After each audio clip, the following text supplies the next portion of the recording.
hiki kikao ili watusalimie. Mheshimiwa atuelekeze kwa the next step. Leo ningeomba niwaalike waheshimiwa ambao tuko nao hapa.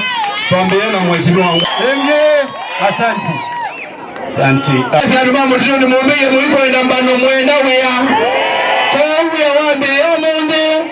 Sana mheshimiwa, tumeshukuru kwa sababu ya kazi njema na ningenda tuambie programu ila hembe ya waitu nzupa.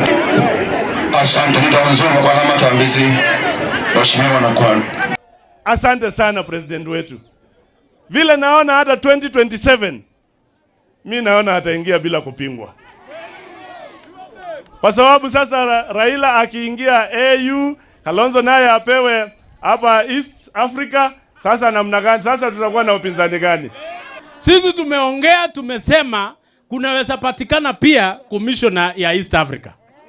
Naye Kalonzo aende akuwe commissioner ya wapi? Akuwe baba ya East Africa. Raila akuwe baba ya Afrika. Na Ruto akuwe baba ya wapi? Ya Kenya. Tunakubaliana? Wangapi wanakubali hivyo? Nyinyi msijaribu tena kukaa ile upande ingine.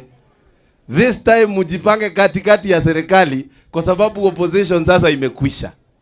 Raila Odinga amepewa kiti ya AU. Sasa tunasema nyinyi mkae ndani, hii maendeleo mkiwa na Caleb na wengine iweze kuingia hapo katikati na muweze kuletewa maendeleo nyingi.